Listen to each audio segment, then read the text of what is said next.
for the next 2 years, because we have another big fight coming down the pipe in 2 years from now.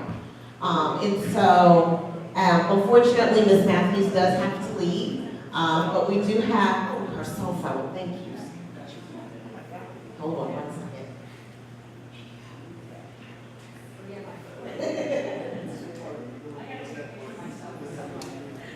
Oh, okay. Oh, okay. All right, so we're going to do a quick selfie. Oh, this is going to be awesome. I'm so excited. Okay.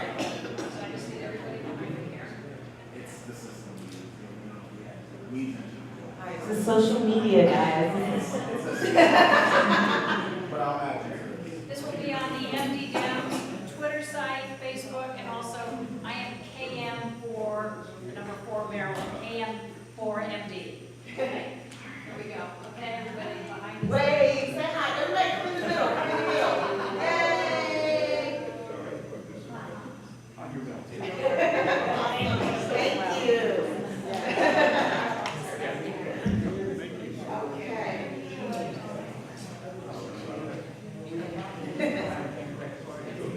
Okay, so we've talked a lot about what happened on Tuesday, especially here in Maryland. And prior to Tuesday, there were a lot of different primaries going on all across the country here in Maryland. And one of the most kind of shocking primaries was in New York State. There was a young woman who was running for Congress there in New York against a very establishment candidate, and a young woman by the name of Alexandria Ocasio-Cortez. Hopefully I pronounced that correctly. And she won her primary, and she's going to be actually the youngest person elected now to the House of Representatives and serve in the House of Representatives when she gets sworn in January. And, you know, she was a fresh face. She's from the Bronx and represented the values of her community. And one of the things that she said that kind of was just like, huh? She said, I'm a Democratic Socialist, and she's proud to be a Democratic Socialist. But a lot of people don't know what that means. They think, oh, you know, especially, you know, folks like around my mom's age, they think of like the Soviet Union and the Cold War and, you know, Stalin and everything else like that. But it's not exactly that. And so I wanted to, we invited Woody Woodruff here with us this evening, who is a member of the Democratic Socialists of America, to talk about more about what is the Democratic Socialist Party and organization here in the United States. You know, we are a Big Tent party, and so, you know, I have friends who are blue dog Democrats, but I also have friends who are just super far to the left. And so we're going to talk about everything for the next 2 years that encompasses the entire Big Tent. And so without further ado, I do want to invite Mr. Woodruff to come up. Thank you. Okay. Well, let me see how I do with all this apparatus here. I am Woody Woodruff. I am Woody Woodruff. I live in Lanham, right down the pike here. And I am a socialist who lives in Lanham. I've been a member of Democratic Socialists of America since the 80s, but you probably have not heard of Democratic Socialists of America until recently, and that's reasonable. About 3 years ago, DSA nationally had about 6,000 people. You know, nice, cozy organization. In the last 3 years, it's grown to 52,000. And that is because, obviously, of two things: Trump and Bernie Sanders.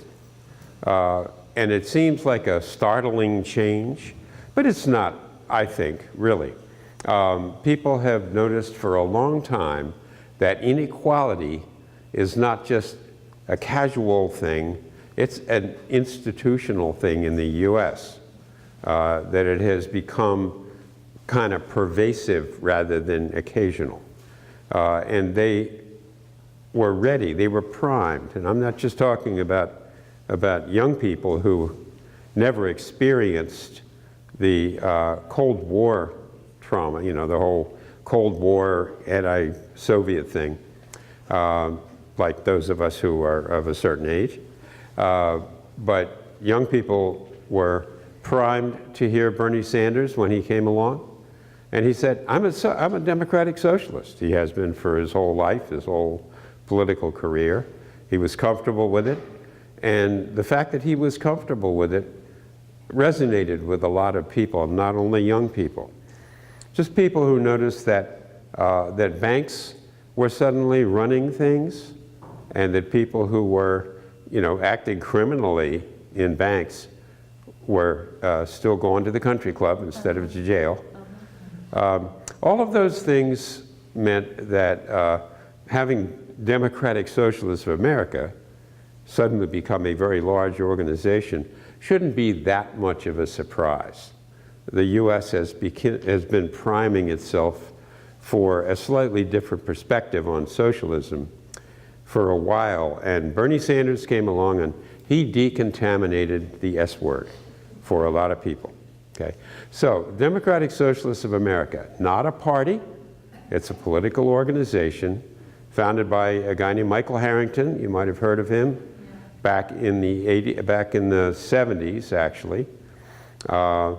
We are not a party. There is a Socialist Party. We aren't them. And we are a political organization that, operates on two levels because we are socialists.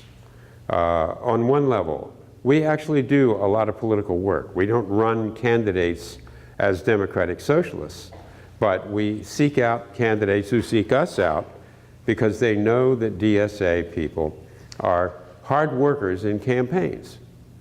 And in fact, a great many of our folks over in Montgomery County work very hard for Mark Elrich and two other candidates who are also DSA endorsees, Gabe Acevedo and Vaughn, what was the guy's last name?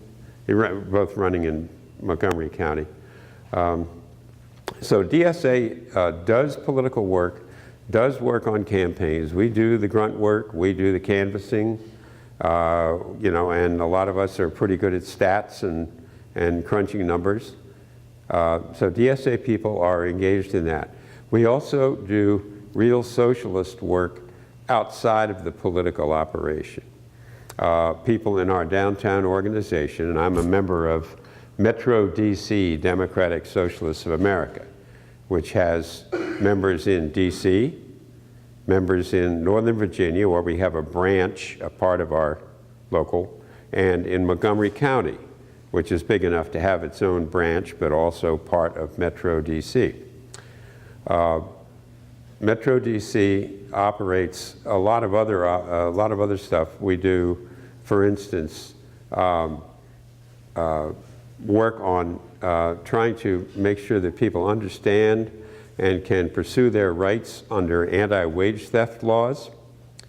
We are working on housing issues on several levels, not only on trying to get people help in eviction proceedings and information on that, but also on working at the city council level to try and make sure that the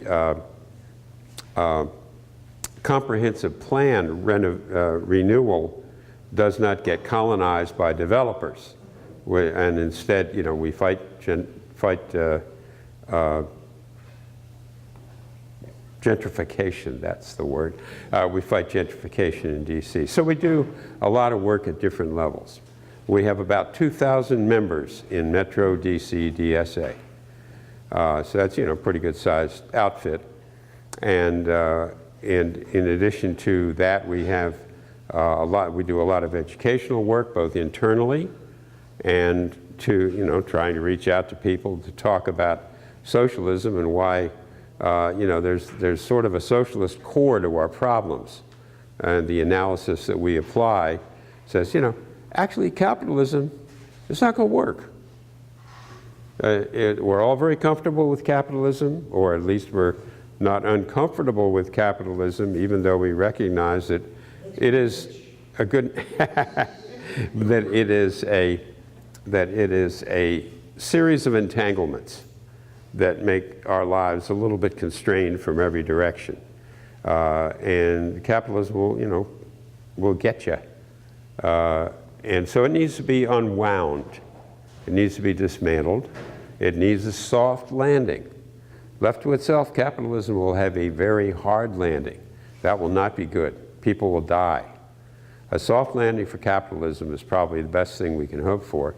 That's what Democratic Socialists of America is about. I guess I'll pretty much stop there. I would say, on our, as a sort of a finale, that DSA is in many ways a typical social justice organization. But we bring an analysis of capitalism that we think makes it unique and that makes it something that people might want to consider, at least as part of their sort of overall political lexicon. Okay? And at that point, I'll say, you know, what kind of questions do people have? Let me start with you, sir, because I know what Bill and Jerry are going to say. Just so people can hear. Sure. Mm-hmm. Because I have heard people define democratic socialism in many different ways. Could you define for us what you mean by democratic socialism? Sure. Or just socialism? Well, democratic socialism, the first thing to say about democratic socialism is there is no socialism without democracy. And there is no democracy without socialism.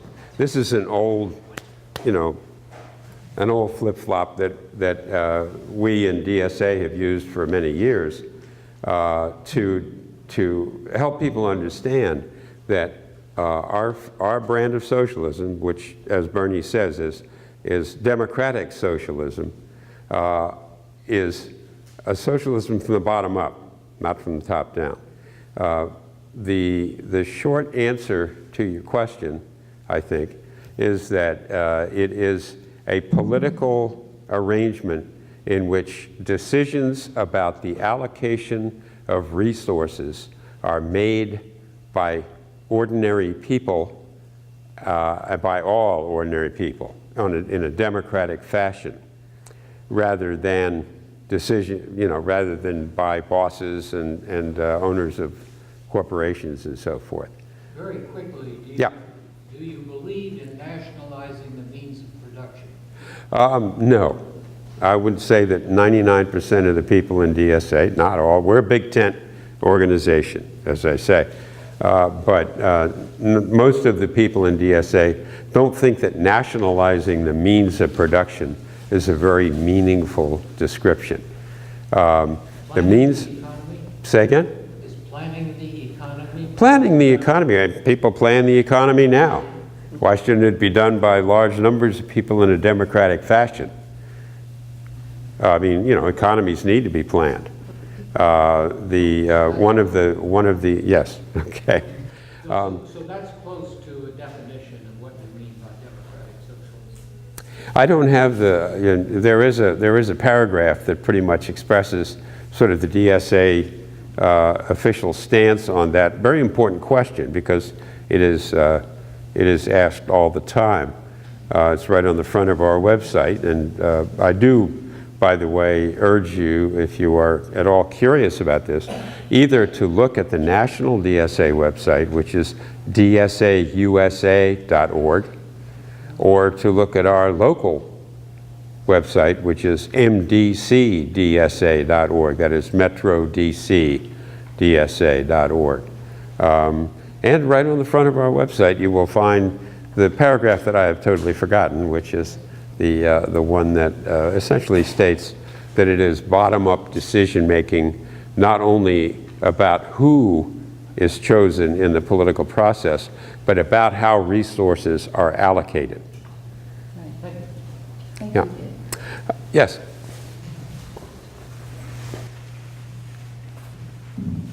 So I know policies like Medicare for All and $15 minimum wage have gotten a lot of press, both in our local gubernatorial election and people like Bernie. What are some other policies you think we should be looking at in Maryland to help with democratic socialist ideals? Most at the state level, I would say that most democratic socialist ideas would seem fairly familiar. Full funding of education, real funding of education, not dribs and drabs after the legislature has gotten done with all of its other stuff. And in fact, one hopes that the initiative that was, I don't know whether it was an initiative, a referendum, whatever you would call it, what was passed about the so-called lockbox on casino revenue might have a great deal of influence there, because whereas casino revenues have always been applied to education, then other money has been sort of taken out under the table, and the casino revenues have supplanted educational revenues that were mandated, I think most of you know, by the Thornton process, but somehow never quite get to the teachers or to the students. So that, full funding of education, which is, pretty much a mantra that almost any Democrat is going to agree with also. Certainly an adjustment of the tax system in Maryland to recover some of what Paris Glendenning and Martin O'Malley, as well as Larry Hogan, gave away in the way of income tax surcharges. That started all the way back in Glendenning. And O'Malley continued to reduce the degree to which rich people in Maryland pay their fair share. And most recently, the legislature reduced or severely reduced the bite of the estate tax in Maryland on the premise that somehow that rich people were going to move to Virginia if we didn't do that. All these tax excuses are, in my opinion, in the opinion of not only socialists but also Progressive Maryland, which I happen to be the blog moderator of, are evidence that that Democrats in the General Assembly play pretty fast and loose with tax policy, and it benefits the development and the business and the corporate community in ways that leave many of us without the revenues that we need to run a state effectively. So a reconsideration of taxes and so forth. Sure. I think it's really, really important to include the word democratic every time you hear this, because so many people misinterpret what democratic socialism is. So if we think about Social Security, what was mentioned before with Medicare, those are all examples of pragmatic, smart, as you were saying, round up sharing of the wealth. The Democratic Socialist Organizing Committee, my dad and my uncle were members of that, and they also shared time as press secretary for Norman Thomas, who ran unsuccessfully 5 times for the President of the United States. They also felt that transportation should be something that would be run by the government, a government rather. And actually a more fair representation in terms of how our tax income is derived. So I think that it is so easy for people to completely miss the boat when they talk about democratic socialism. And so when you think of socialism, democratic, that's a really key word, because Sweden and Norway and Finland and Denmark are democratic socialist governments. At least by and large they are. Yeah. And just one brief example of the difference. We lived in Norway for 6 months after I was an infant at the time. My dad was working on a book on the slave labor camps in the Soviet Union, 20 years before Solzhenitsyn. Anyway, he also was helping the Norwegian Labor Department. When my sister, Erica, was dealing with leukemia, my sister Karen and I would go to Baltimore, and she was at the medical center there. And when we came out of the car from the parking garage, and they were walking over to the University of Maryland Medical Center, inevitably we would see 2 or 3 people who were homeless. And Karen, who was 6 at the time that we were in Norway, She said, and this is an example of the difference. She said, Conrad, you would never see a homeless person in Norway. There is a different sense of motivation. It's more pro-people, and I'm a very strong Democrat, but I think that there are strong influences of democratic socialism that have a positive effect, not only on the Democratic Party, but the entire country. Mm-hmm. Great. So I don't want to keep people here. I have one question. Yeah. Mm-hmm. The first thing that Governor Hogan did was to label, and the Republican National Committee Right. was to label Ben as a Democratic Socialist. He didn't call him a democratic socialist. He just called him a socialist. Yeah. Now, Yeah. Hogan got 34% of the black vote, notwithstanding his connection with Trump. Uh-huh. His people would go into African American churches, and they would say, you know, Ben Jealous is a socialist. But to them, that meant he doesn't believe in. He's a communist. Doesn't believe in Right. religion. Mm-hmm. Can you speak to that? I'll say several things. One that there. Well, you know, what are we socialists not very good at? What are we Democratic Socialists of America not very good at? Quite a few things, but one of the worst things is we are not very good at trying to be other than mostly white. And that's a problem that bugs us terribly. We are not doing a good job of explaining to communities of color that when we talk about class struggle, we're not just talking about economic class. We're talking about what now is called intersectionality, that there is a whole bunch of different things about individual people, their identities and their status, that all combines to make a society less than good. We don't do a good job of explaining that, and there's also the issue that the NAA had their problems with W.E.B. Du Bois, kicked him out because they were being red-baited. The NAACP has been red-baited persistently throughout its existence, and it has had to try and keep questions of socialism at arm's length. So it makes it hard, it makes it easy within communities of color sometimes to use socialism as a nasty label. And we deserve it. We have not, as socialists, done a good job of making the case outside of white folks' lefty culture, which, that's us. Yeah. Yes? Do you think more of a focus on what is social justice that you buy into? I didn't hear that. The ideas of social justice that would appeal to everyone in church groups and other organizations might make it more inclusive. It's a lot easier to talk about, what's going on with banks and what's going on with money and taxes. Uh-huh. But if were you to talk more about the values of your values of social justice, it don't sound like you're communists. Oh, well, Sound like you're human. You're right.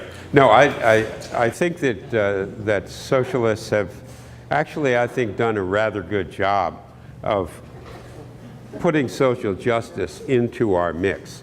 And in a great many cases, I think we make the point effectively that those who want social justice have to fight for economic justice, because they are basically twinned, and values are probably not going to get you your next meal. So there's going to be there's got to be a composite that is included. We as socialists probably wind up talking too much about money and banks, because we think that's where the outrage is really happening. And that's where the resources, the resources of public provision are being rather stealthily drained in a way that makes the whole panoply of social justice concerns always underfunded, always coming up short. So, you know, maybe we're the people who yammer off in the corner about social justice as being economic justice. And, you know, and there are a lot of people who think, you know, no, geez, not that. No more of that. But, you know, they go together. I mean, the old statement, if you want peace, work for justice. Yeah. But to reach out to other, I guess I'm trying to help you to reach out to a lot of. Well, no, we do, our social justice work includes things like making sure that people are not victims of wage theft, making sure that people don't get evicted without understanding their rights, Yes. making sure that we have brake light clinics. We operate brake light clinics because that way you can help people not drive around and give cops a chance to pull you over. And you know where that goes, right? So these are social justice issues that we tackle. We have our Socialists of Faith caucus has been working directly with Reverend Barber's Poor People's Campaign all along, you know, since before and after the election. And so, yeah, we have our fingers in a lot of pies, but we keep finding ourselves having to peddle the economic argument and the analysis of capitalism because somebody's got to do it. Okay? There's one more question here. Who do you, yeah. And then we're going to have to move on, because we actually do also have to do elections too. Yeah. Thank you. I just wanted to, you made the point I wanted to make about Reverend Barber and his campaign. And maybe Reverend Barber is the person we should be sending to black churches when homeless people come and say, you know, that jealousy is the socialist. We should be sending Reverend Barber there to speak to those same churches to say, the real issue, that's the issue that we need to deal with. Yeah. Okay, well, thank you. Let's see, Bill, you want one more? Yes, very good. One more? You mentioned the work. Can you and Jerry agree on the question? Or Jerry endorses my question. You made it very clear that the work that's being done in D.C. by DSA, Prince George's County Council recently adopted the zoning rewrite a few years after they adopted a new, effectively the same as the comprehensive plan. right. Yet developers in our county certainly impact the lives we lead in ways that we may not appreciate. Gentrification is occurring in Prince George's County. I like this discussion tonight, for which I am grateful, not to end tonight. Maybe the nascent effort, you can announce the nascent effort to form a DSA branch in Prince George's County where these questions can be explored further and more discussion can exist, can occur. And maybe there's even a few people tonight that would like to give you Woody their name and email so you can add them to your list. Let me say that we have worked on starting a Prince George's group for, you know, essentially a small group that's attached to our DC outfit. Getting traction on that's been hard, and you know, one of the problems is that, you know, we're all sitting around looking at each other and saying, we're in Prince George's County. Why are we so white? We're having a lot of trouble making our case again to communities of color, and you know, and we're in a place where that's extremely important, right? So we are working on that. I think that the notion that Democratic Socialists of America is miles away from the Democratic Party is probably not accurate. The people that we largely work for in elections are Democrats. They're Democrats who have come to us, who have told us that they are with our issues. They've filled out our questionnaires. You know, some of them have joined DSA, either before or during the campaign. And so we are, you know, we're putting Democrats like, I mean, after all, Alexandria Ocasio-Cortez, who the fame, you know, the rock star, and we love her, but she, you know, she suddenly became sort of a rock star. But she is, after all, a person who ran as and won as a Democrat. Okay? And left-wing Democrats win. Mark Elrich is a DSA member, for which I'm extremely proud, and he's out front about it, and he has been for a long time. So we don't think that the distance between Democrats and Democratic Socialists is great, because it is that distance is full of all kinds of agreements on issues that overlap. And you know, if we stand off in the corner and say, well, it's really all about capitalism, well, that's our role, okay? But we're after the goals. One last question and we do that. Yeah, Jerry. Oh, let's keep talking. We won't have to election. Let's not have an election, let's keep talking. Go, Jerry. I don't read such statements. What characterizes the Maryland Democratic Party is that it's socially progressive, but not economically progressive. Those are two different things. Most economic progressives are social progressives. It doesn't go the other way, unfortunately. I guess as one who grew up in this socialist milieu back in the 50s, where it meant, you know, the government only means production. Now it seems to have changed, and when I listened to both Ben Jealous and Bernie Sanders, I don't see the difference between what they're saying and what progressives are saying. So perhaps you would elaborate on what's the difference between the two labels, you know, progressive and Democratic Socialists? Yeah. Oh, yeah. Oh, Democrat, right. Yeah, the other thing, when I grew up, and even now, there's a group called Socialist Workers' Party, and that's a Trotskyite group, Yeah. which is a communist group, but they do their best to mislead people with the socialist label. Socialist is it's just a word in the dictionary, and anybody can use it.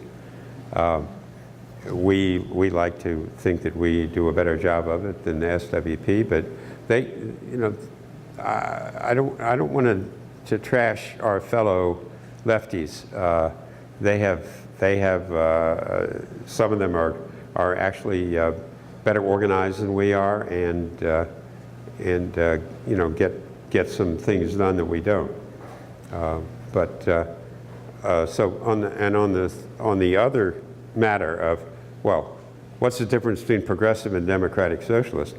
Largely, I think that progressives don't spend as much time arguing about capitalism and what it does. But I don't think that the difference is wide. It's more a question of your emphasis, really. As socialists, we feel as if we need to apply an analysis that most people are not comfortable with applying. But I don't think most of us would still like to have a you know, just the kind of life that we all would like to have. We just don't want to. We don't want to have that kind of life at the expense of other people. We don't want to be in this room while there are people wandering around homeless. That's not a long-term way to be comfortable. Well, thank you, Woody. We really Well, thank you all for listening to me. I appreciate it. Thank you.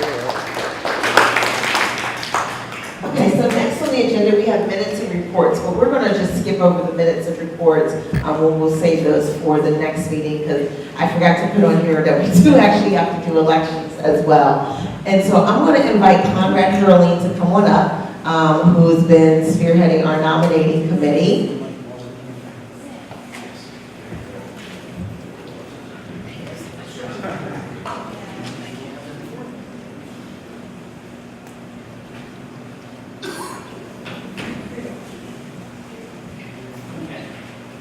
Our nominations committee has for consideration for the membership, for president, Nicole Williams, for vice president, Joyce Fitzgerald, we have 4 of them. Joyce Fitzgerald, Katie Pate, Matt Nunzio, and myself, Conrad Burley. Treasurer, Austin Henry. Membership, Bob Doyle. Recording secretary, that's the one spot we've not been able to fill. If you would like to consider actually taking notes of the minutes so that then we can report at each of the meetings what we discussed at the previous meeting, that would be invaluable. So do think about that. The corresponding secretary is Ryan Bradley, who does a great job. Sergeant at Arms, newly coming on to our board, Pat Pokursky.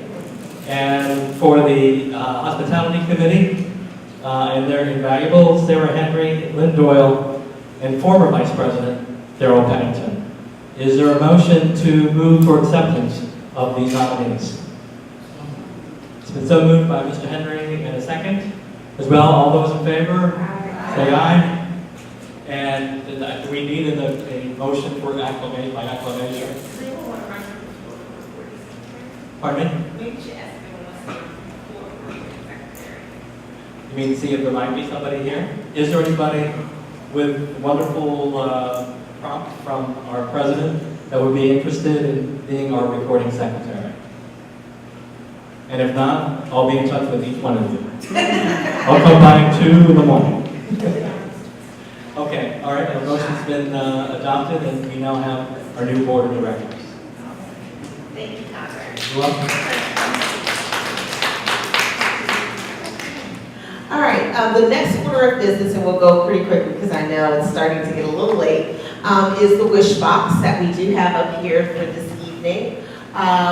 We ask people to come up and make a wish and to put a little bit of change, preferably the kind that folds as opposed to the kind that jingles, in the wish box. And the proceeds, all the money that goes into the wish box, the proceeds actually goes to the Greenbelt Emergency Relief Fund to help out those who live here in the city of Greenbelt who may be going through an unexpected hardship or something along those lines. And so, Stuart, would you like to make a wish? I'd like to put a flag spot in here to honor the people who I think are most responsible for at least some improvement in our situation in the United States. I would like to honor the women of America. Yes. Congratulations to all.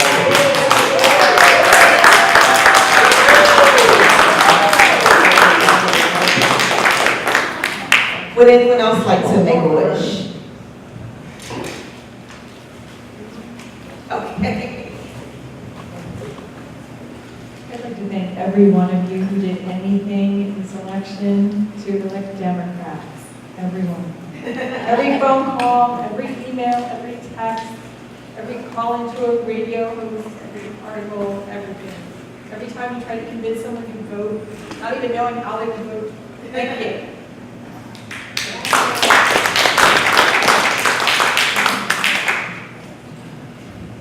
Okay, Linda.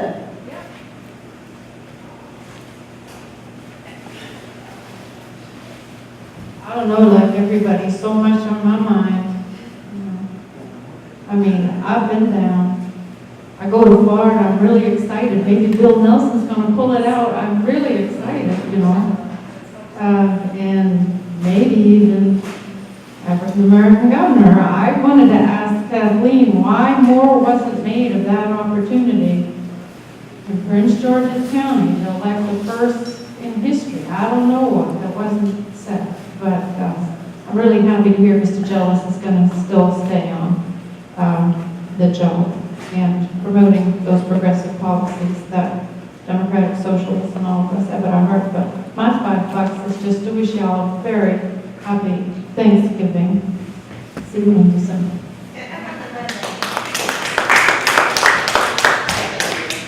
Yes, Ryan.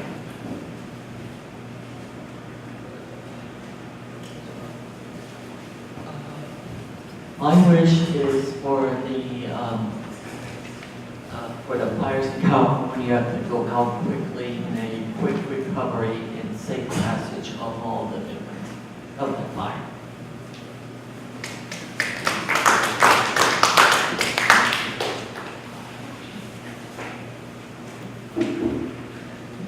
My wishes for the Californians who are having to leave their homes this Yeah. week because of the Atlanta fire.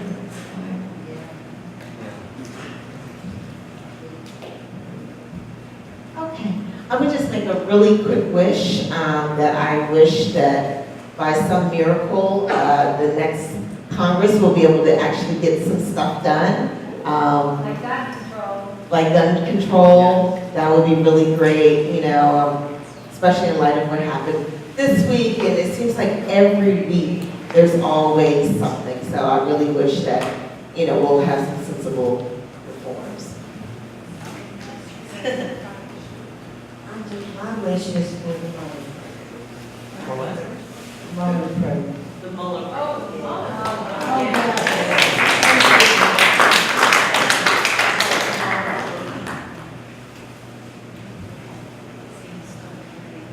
Anyone else? Okay. Does anyone have any announcements? I will say our next meeting is going to be the second Friday in December, again, because of the holidays.